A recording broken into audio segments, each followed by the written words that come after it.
वसुदेवसुतं देवं कंसचाणूरमर्दनं देवकी परमानन्दं कृष्णौ वन्दे जगद्गुरुं। नमः सर्वेभ्यः शुभ सायंकालं. We are learning 12th chapter Bhakti Yoga. Okay, start with Nidhardani. We will start and recite the sloka from Bhakti Yoga. First sloka. Yes, Nidhardani. Yes, ma'am. Yes. Arjuna uvacha Arjuna Vacha evam Evam satata Tatata yuktaye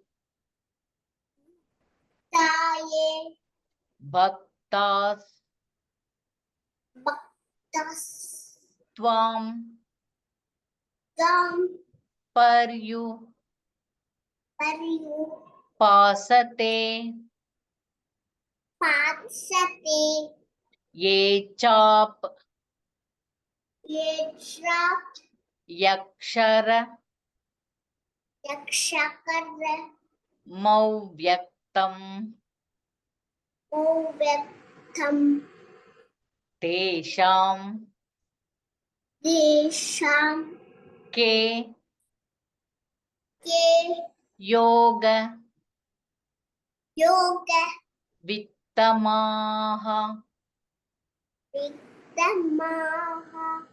Excellent pronunciation. Thank you, ma'am. Yes, Harshita. Yes, Mute ma'am. yourself. Arjuna uvacha Arjuna Uvacha evam Evam satata yuktaye Satata Yuktaye bhaktastvam Bhaktaswam paryupasate Paryupasate ye chapyakshara Ye cha Yaksara correct mauvyaktam Movyaktam tesham ke Tesam Ke yoga Yoga vittamaha. Viktamaha. Excellent. Anirudh, Thank you, ma'am. swagatam. Yes, ma'am. Full sloka. Yes. Okay, ma'am. द्वादश भक्तियोगः द्वादशोऽध्यायः अर्जुन उवाच एवं सततयुक्ताये भक्तास्त्वां पर्युपासते ये चाप्यक्षरमव्यक्तं तेषां के योगवित्तमाः. Ati uttamam. Shrikar. Ma'am? Full sloka. Okay. Arjuna उवाच एवं सततयुक्ताये भक्तास्त्वां पर्युपासते ये चाप्यक्षरमव्यक्तं तेषां के योगवित्तमाः. Ati uttamam. Saisha. Yes, ma'am. Bhakti Yogaha Dvadashodhyayah Arjuna Uvacha Evam Satatayuktaye Bhaktastvam Paryupasate Ye Chapyaksharamavhyaktam Tesham Ke Yogavittamaha. Ati uttamam recitation. Thank you, ma'am. Yes. Swagatam. We will go to next sloka. Nidhardani. Ma'am. Shri Bhagawanuvacha Shri Bhagavacha Bhagava Bahava Nuvacha Uvacha Maya Miya. Veshya. Veshya. Mano. Mano. Ye mam. Emam. Nitya. Nitya. Yukta. Yukta. Upasate. Upasate. Shraddhaya. Shraddhaya. Parayo. Parayo. Petaha. Petaha. Te me. Teme. Yukta. Yukta. Tama. Tama. Mataha. Mataha. Yes, excellent recitation. Harshita,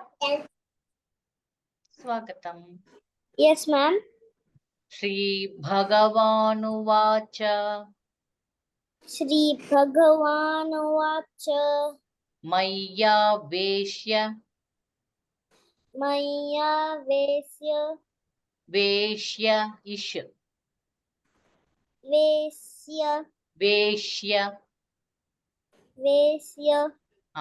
Mano ye mam. Mano ye mam. Nityayukta. Nityayukta. Upasate. Upasate.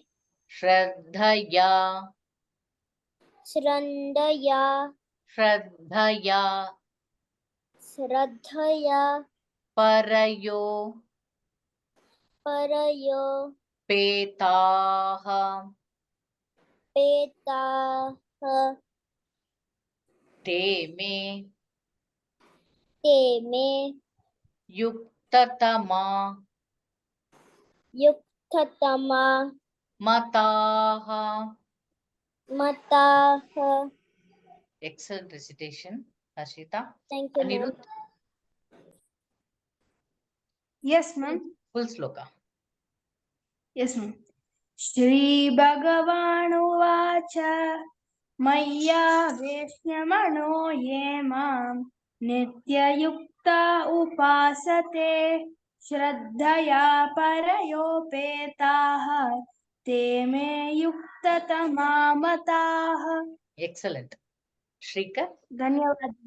swagatam.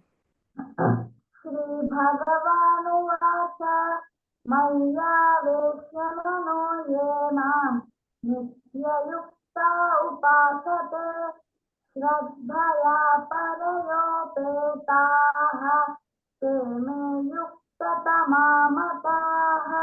Excellent recitation. Shaisha, Yes, ma'am. Shri Bhagavanuvacha Maya Veshamano Ye Mam Nityayukta Upasate Shraddhaya Parayopetaha Te Me Yuktatama Mataha. excellent recitation. Yes. We will go to third sloka. Swagatam. Nidardani, Yes, ma'am. Yet, Vakshara, Akshara Manir, Mani Deshyam, Ishyam Auvyaktam, Avyaktam Paryupasate, Parupasate Sarvatra, Sarvatra Gama, Gama Chintyam cha, Nityam Cha Kutastha, Tasta Machalam, Machalam Dhruvam. Dupam. Spashtam pronunciation. Excellent, Nidardani. Thank you, ma'am. Welcome, Harshita. Yes, ma'am. Ye tvakshara Ye tvakshara manirdeshyam. mane deshyam Ish deshyam. deshyam You are telling is, no? It is not is. Ish. SH. mane Deshyam. deshyam Avyaktam avyaktam paryupasate paryupasate sarvatra sarvatra gamachintyam cha gamachintyam cha kutastha. utastha It is ku. It is not pu. Kutastha kutastha machalam dhruvam. machalam dhruvam. Excellent, Arshita. Thank you, ma'am. Yeah, Shrikar. Ma'am, Third sloka full. okay, ma'am. ये त्वक्षरं मनिर्देश्यम् अव्यक्तं पर्युपासते सर्वत्र गमचिन्त्यं च कूटस्थम् अचलं ध्रुवम्. Excellent. Shaisha. Yes, ma'am. ये त्वक्षरमनिर्देश्यम् अव्यक्तं पर्युपासते सर्वत्र गमचिन्त्यं च कूटस्थमचलं ध्रुवम्. Excellent. Anirudh. Thank you, ma'am. Welcome. Yes, ma'am. ये त्वक्षरमनिर्देश्यम् अव्यक्तं पर्युपासते सर्वत्र गमचिन्त्यं च कूटस्थमचलं ध्रुवम्. Excellent recitation. Fourth धन्यवाद. sloka. Yes. Swagatam. We will go to fourth sloka. Nidardani. Yes, ma'am. Sanniyam Sanniyam Yendriyag yendriyat Gramam ramam Sarvatra sarvatra Sama sama Buddhayaha. buddhayaha Excellent. Te prapnu te prapnu Vanti bandi Mameva mameva Sarvabhuta sarvabhuta Hite chitte Hite chitte Rataha. rataha. Uttamam. Harshita. Yes, ma'am. Sanniyam Sanniyam. Yendriyagramam Can you repeat it?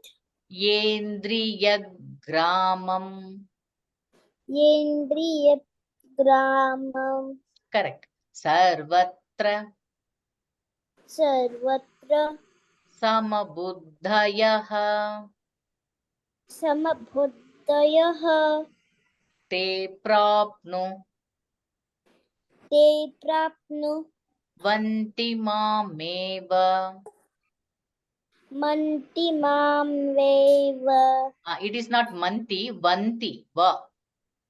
vanti Mameva vanti mameva Sarvabhuta sarvabhuta Hite hitte Rataha ritaha rataha. Excellent. Shrikar. Thank you, ma'am. Welcome. Ma'am, Full sloka. okay, ma'am.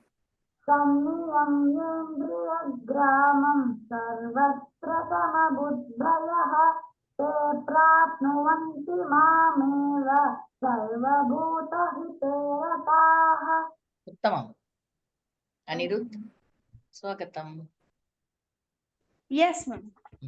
सन्नियम्येन्द्रियग्रामं सर्वत्र समबुद्धयः ते प्राप्नुवन्ति मामेव सर्वभूतहिते रताः.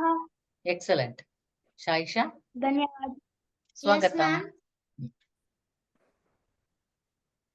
तन्नियम्येन्द्रियग्रामं सर्वत्र समबुद्धयः ते प्राप्नुवन्ति मामेव सर्वभूतहिते रताः.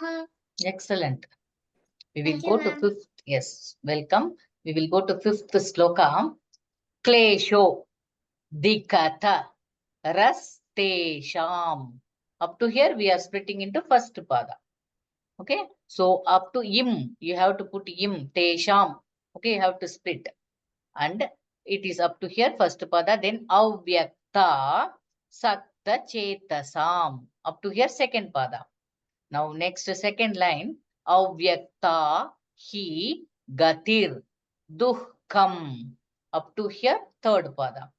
Deha vadbhira vapyate. Up to here, fourth pada. Now, in this sloka, first line, this dha, okay, it is fourth dha. It should be recited with little more stress. So, klesho dhikatha. Okay, put one comma there. So, rastesham, like that we have to take. Okay, then avyakta, put one comma. Sakta, put one comma. Chetasam, like that we have to recite in the first line. Now, in the second line, avyaktahi, so that he should be connected with first word. So, avyaktahi. After that, put one comma, so that you can understand that he should be combined with the avyakta. Okay. Then, gatir, it is not gati, it is gatir. Okay, ir is there. So, up to here, you have to recite gatir. Then, here I will give one change. This visarga, this two dot is called visarga. So, this visarga followed by kha. It is second kha. It should be recited with little more stress. Then, this visarga followed by ka, what happened? You have to put one H sound. In English, you write it as H. So, how we will recite? Duhkam. So, whenever duhkam is coming, it is not dukkam. We will recite duhkam. Wherever sloka you are reciting, this dukkam will not come as a dukkam. It will, you have to recite with duhkam. H sound will come. Okay. Then in the fourth line, it will be the normal, only that bha should be recited with little more stress. Hope you got it. Now we will see the recitation with Harshita. Then we will be able to understand. Harshita? Yes, ma'am. Klesho Klesho dhikata dikata rastesham rastesham avyakta avyaktam sakta sakta chetasam chetasam avyaktahi avyaktahi gatir gathir dukham dukham deha deha vadbhira vadhira vapyate. vapyate. Uttamam. Yes, Thank you, Nidardhani. ma'am. Welcome. Klesho Klesho dhikata dikata rastesham rastesham avyakta avata sakta sakta चेतसाम् Chetasam. अव्यक्ता Avyakta. हि Hi. गतिर् Gatir. दुःखम् Dukham. देहवद् Dekavat. भिर Vera. वाप्यते. Vapyate. Excellent. Yes, Shrikar. Ma'am, Can you recite full sloka? I'll try, ma'am. Yeah. क्लेशोऽधिकतरस्तेषाम् अव्यक्तासक्तचेतसाम् अव्यक्ता हि गते दुःखम् देहवद्भिरवाप्यते. Ati uttamam. Anirudh. Yes, ma'am. Hmm. क्लेशोऽधिकतरस्तेषाम् अव्यक्तासक्तचेतसाम् अव्यक्ता हि गतिर्दुःखम् देहवद्भिरवाप्यते. Ati uttamam. Saisha. Yes, ma'am. क्लेशोऽधिकतरस्तेषाम् अव्यक्तासक्तचेतसाम् अव्यक्ता हि गतिर्दुःखम् देहवद्भिरवाप्यते. It is not bhira, it is bhira. Hrusva, not dirgha. भिरवाप्यते. Uttamam. Yes. Thank you, ma'am. Swagatam. We will go to next sloka.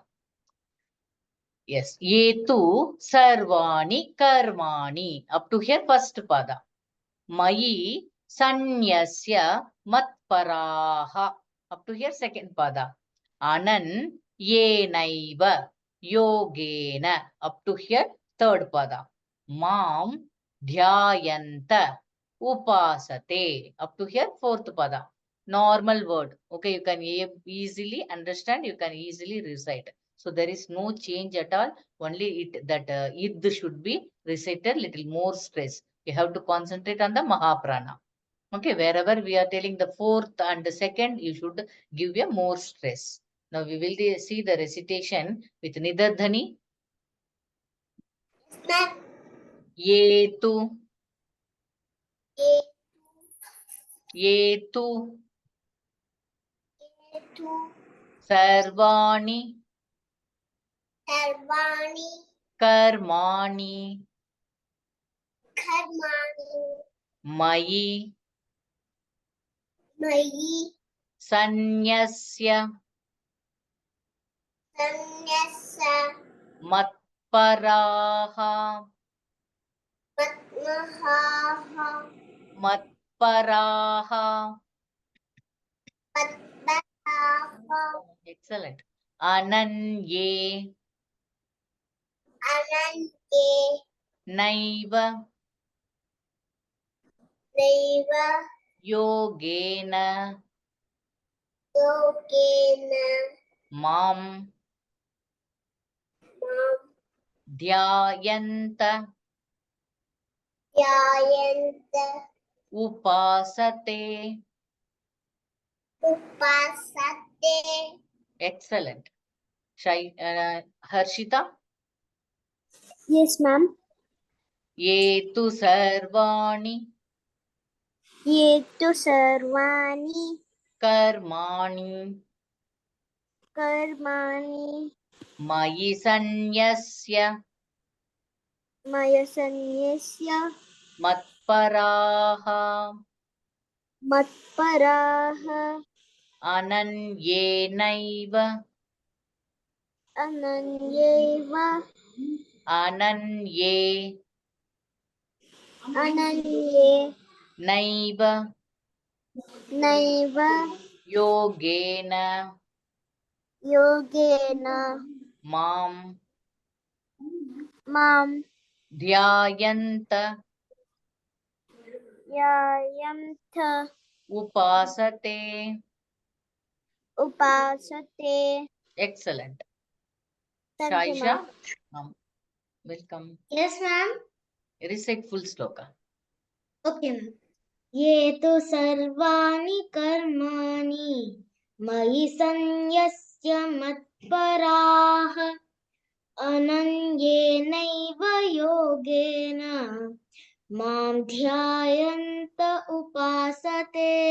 Excellent. Anirudh, Thank you, ma'am. welcome. Yes, ma'am. ये तु सर्वाणि कर्माणि मयि सन्न्यस्य मत्पराः अनन्येनैव योगेन मां ध्यायन्त उपासते.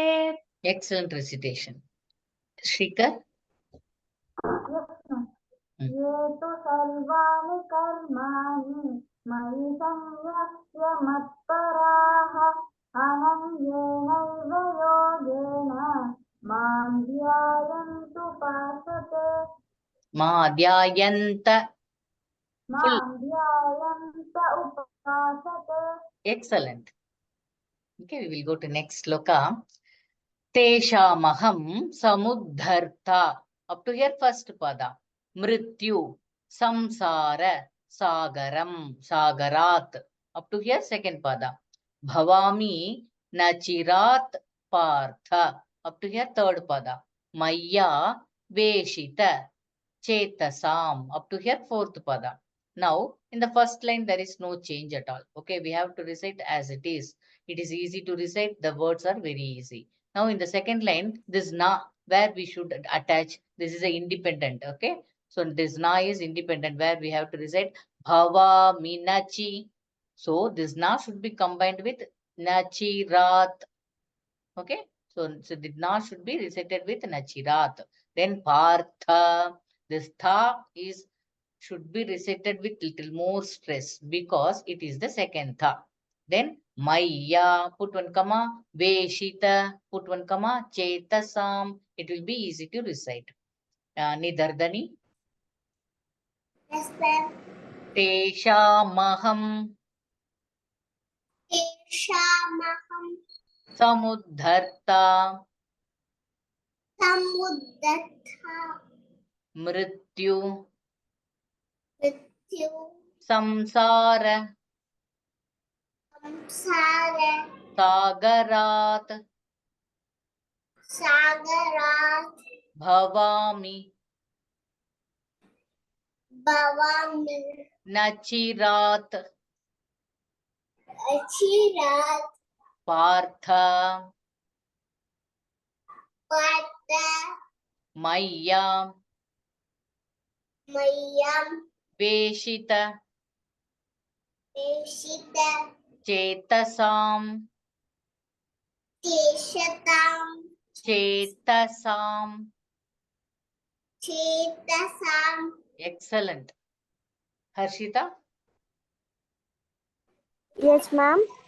Teshamaham Teshamaham Samudharta samudharta Mrityu Samsara mrityu samsara Sagarat sagarat Bhavami Nachirat bhavami nachirat Partha heart Maya Veshita maya vesita Chetasam. chetasam. Excellent. Thank you, ma'am. Yes. Anirudh, Yes, ma'am. full sloka. तेषामहं समुद्धर्ता मृत्युसंसारसागरात् भवामि न चिरात् Partha मय्यवेशितचेतसाम्. Maya Dirga. Okay, ma'am. मय्यावेशितचेतसाम्. Excellent. Shrikar, Ma'am. तेषामहं समुद्धर्ता मृत्युसंसारसागरात् भवामि न चिरात् पार्थ मय्यावेशितचेतसाम्. Excellent. Saisha?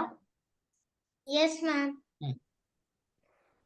तेषामहं समुद्धर्ता मृत्युसंसारसागरात् भवामि न चिरात् पार्थ मय्यावेशितचेतसाम्.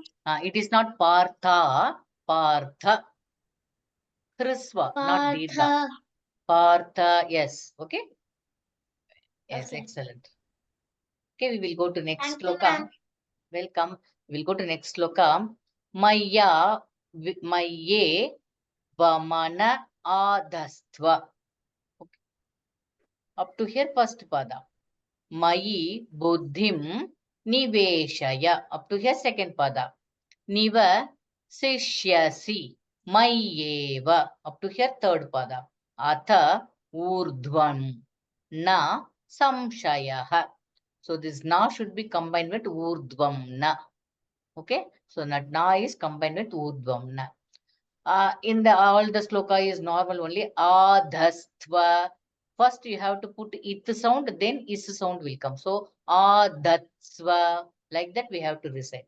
This dha should be recited little more stress in the entire sloka because it is coming in the three layout. It is in the second pada and it is on the also in the fourth pada. This id should be recited with little more stress.